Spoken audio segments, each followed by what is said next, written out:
मित्रों नमो नमः। हम Julie madam Bharti madam classes channel पर आप सभी का हार्दिक स्वागत है। मित्रों आज की कक्षा में हम आपके लिए लेकर आए हैं वर्णों का उच्चारण स्थान। तो मित्रों चाहे छोटी क्लास के स्टूडेंट्स हों चाहे कॉम्पिटिटिव एग्जाम्स की तैयारी करने वाले मित्र, सभी के लिए बहुत ही महत्वपूर्ण क्लास है। तो क्लास को स्किप नहीं कीजिएगा और चैनल पर पहली बार आए हैं तो निःशुल्क हिंदी संस्कृत इंग्लिश पढ़ने के लिए भारती मैडम क्लासेस चैनल को सब्सक्राइब करें, बेल आइकन बटन दबाकर ऑल पर क्लिक करें जिससे कि हमारे नए क्लासेस के नोटिफिकेशंस आप तक पहुंच सके। तो चलिए मित्रों आज हम आपको बताएंगे किस वर्ण का उच्चारण स्थान कहाँ से है, यानी कि कहाँ से बोला जाता है वह वर्ण।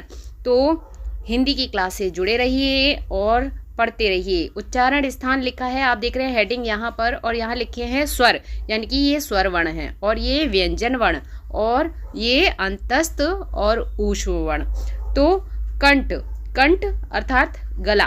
तो कंठ से बोले जाने वाले जो स्वर हैं वो हैं अ आ, यानी कि छोटा आ बड़ा आ। उसके बाद का वर्ग, पूरा का वर्ग। वर्णमाला में 5 वर्ग होते हैं मित्रों। वर्णमाला की क्लास हमने कराई है, आपने नहीं देखी है तो देख लीजिएगा। तो का वर्ग यानी कि का से णा तक, यानी कि का ख ग घ ण, है ना। और उसके बाद ऊष्म वर्ण हा और अंगाहा, ये आते हैं कंठ के अंतर्गत, यानी कि कंठ से बोले जाने वाले वर्ण है। ये कौन कौन से फिर से सुन लें, स्वर व्यंजन और ऊष्म वर्ण। और स्वर में कौन से, अ आ का ख ग घ ण हा अंगाहा, ठीक है। तालु, तालु अर्थात जीव, इसको तालव्य वर्ण कहते हैं, ठीक है। तो तालु से बोले जाने वाले वर्ण कौन कौन से हैं, स्वर वर्ण देख लीजिए पहले, ई, छोटा ई बड़ा ई। उसके बाद च छ ज झ या, यानी कि चा वर्ग, ठीक है। पूरा 5 वर्ण होते हैं हर वर्ग में। और संपूर्ण वर्णमाला में 5 वर्ग होते हैं और प्रत्येक वर्ग में 5-5 वर्ण होते हैं, ठीक है। तो ये दूसरा वाला वर्ग है चा वर्ग। उसके बाद अंतस्थ वर्ण कौन सा है, या, ये भी तालु से बोला जाता है। और शा, ये ऊष्म वर्ण है और ये भी तालु से ही बोला जाता है, ठीक है। उसके बाद मूर्धा, मूर्धा में री, आप देख रहे होगे 2 री हैं मित्रों। ये बड़ी री है जो कि संस्कृत में जिसका प्रयोग होता है, ठीक है। तो ये वाली क्लास हिंदी के विद्यार्थियों के लिए और संस्कृत के विद्यार्थियों दोनों के लिए बहुत ही महत्वपूर्ण है। तो री यानी कि छोटा री बड़ा री। टा यानी कि टा वर्ग पूरा, यानी कि 5 वर्ण, टा ठा डा डा णा, ठीक है। रा, अंतस्थ वर्ण कौन सा है, रा। और ऊष्म वर्ण शा। इस तरह से मूर्धा से बोले जाते हैं ये सभी वर्ण, ठीक है। क्लास पसंद आ रही है मित्रों तो एक लाइक और एक कमेंट अपनी जूली मैम को अवश्य करें, ठीक है। दंत, दंत अर्थात दांत। दंत्य वर्ण कौन कौन से होते हैं, लृ, जो कि संस्कृत में जिसका प्रयोग होता है, त थ द ध न, इस तरह से ता वर्ग यानी कि पूरा। तो त थ द ध न, ला अंतस्थ वर्ण और सा ऊष्म वर्ण, ठीक है। इस तरह से ये सारे दंत से बोले जाने वाले वर्ण हैं, यानी कि दांत से दंत्य वर्ण कहा जाता है इन्हें। अब आगे बढ़ते हैं मित्रों। नीचे डिस्क्रिप्शन बॉक्स में हिंदी की संस्कृत की सभी क्लासेस के प्लेलिस्ट के लिंक दिए हैं, उन लिंकों पर क्लिक करके आप सभी क्लासेस देख लें। धर्मेंद्र सर इंग्लिश सिखा रहे हैं, पढ़ा रहे हैं, आप प्लेलिस्ट चेक कर लें चैनल की। ओष्ठ अर्थात होठ से बोले जाने वाले वर्ण। तो ओष्ठ से कौन कौन से वर्ण बोले जाते हैं, उ, छोटा उ बड़ा उ। और पा वर्ग, पा फ ब भ मा, ठीक है। उसके बाद नासिका, नासिका अर्थात नाक से बोले जाने वाले वर्ण। तो मित्रों हमने अभी बताया वर्णमाला में 5 वर्ग होते हैं और 5 वर्ग का जो अंतिम वर्ण होता है, आप देख रहे हैं अंग णा या णा न म, ये पंचम वर्ण है, ठीक है। प्रत्येक वर्ग का अंतिम वर्ण है, यानी कि पंचम वर्ण है, ये 5वां वर्ण है, ठीक है। वो सब नासिका से ही बोले जाते हैं, यानी कि ये सब किससे बोले जाते हैं, नासिका की सहायता से, नासिका से बोले जाते हैं, ठीक है। न म आप देख रहे हैं ये भी नासिका से ही बोले जाते हैं। अब उसके बाद कंठ तालु, यानी कि कंठ और तालु से कौन कौन से वर्ण बोले जाते हैं? तो ए आई स्वर में कौन से? ए आई यानी कि छोटी ए बड़ी ए। अब कंठ ओष्ठ यानी कि पहले क्या था? कंठ और तालु यानी कि गले और जीभ से बोलने वाले कौन कौन से हैं? ए आई। और अब गले और ओठ से बोले जाने वाले कंठोष्ठ, क्या बोलेंगे? कंठोष्ठ वर्ण। ठीक है, ये कौन कौन से स्वर हैं? ओ आउ। उसके बाद दंतोष्ठ, दंतोष्ठ यानी कि दांत और ओठ से बोले जाने वाला वर्ण। तो कौन सा है? अंतस्थ वर्ण वा। वा बोला जाता है। आप बोल के देखें, प्रैक्टिकल करके देखें। वा, आप वा बोल रहे हैं तो आपका दांत नीचे वाले ओठ से टकरा रहा है। वा वा, इस तरह से।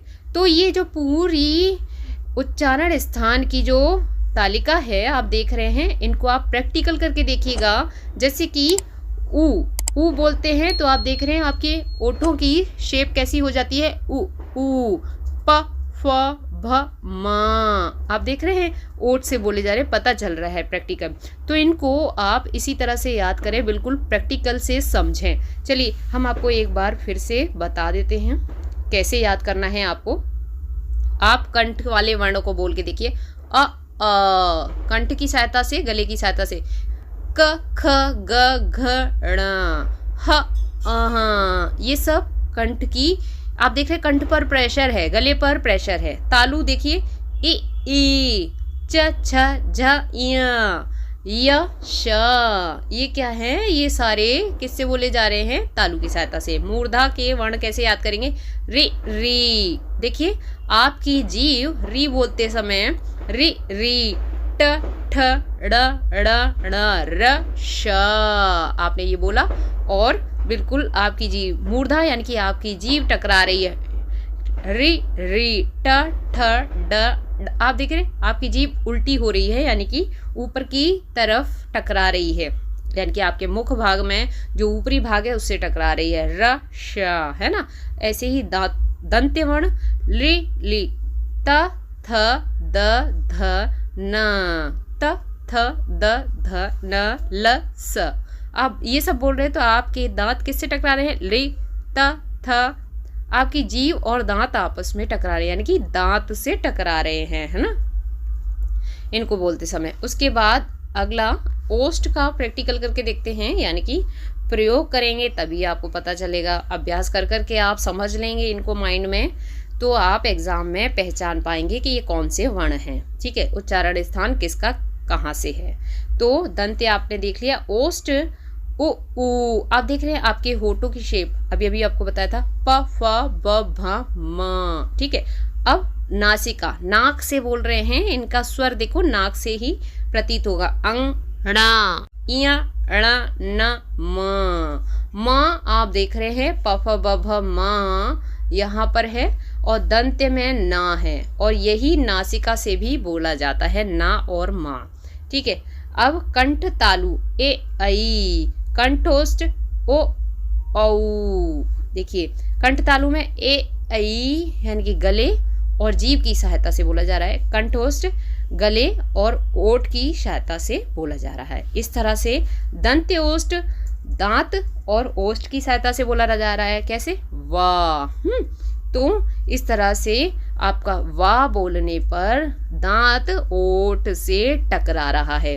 तो मित्रों, छात्रों, इन उच्चारण स्थानों को आप बहुत अच्छे से याद कर लें, बहुत इम्पॉर्टेंट हैं, हर एग्जाम में पूछा जाता है। आपको पता होना चाहिए कौन सा वर्ण वर्णमाला का किस मुख के किस भाग से बोला जाता है। तो मित्रों, नीचे डिस्क्रिप्शन बॉक्स में हिंदी की, संस्कृत की सभी क्लासेस के प्लेलिस्ट के लिंक दिए हैं, उन लिंकों पर क्लिक करके आप सभी क्लासेस देख सकते हैं।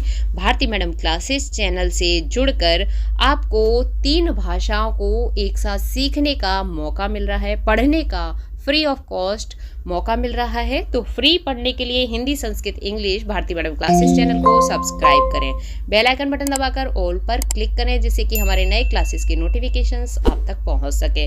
और मित्रों, आज की क्लास आपको पसंद आई है, आपके लिए यूजफुल है, आपकी जूली मैम का पढ़ाना आपको अच्छा लगा है, तो एक लाइक और एक कमेंट अवश्य करें। तो मित्रों स्वस्थ रहिए, मुस्कुराते रहिए, पढ़ते रहिए, पढ़ाते रहिए, सबको करके दिखाते रहिए और अपना अनुभव बढ़ाते रहिए। मित्रों आज की कक्षा में इतना ही। आज की कक्षा देखने के लिए बहुत बहुत धन्यवाद। कल फिर मिलते हैं एक नई कक्षा में एक नए टॉपिक के साथ।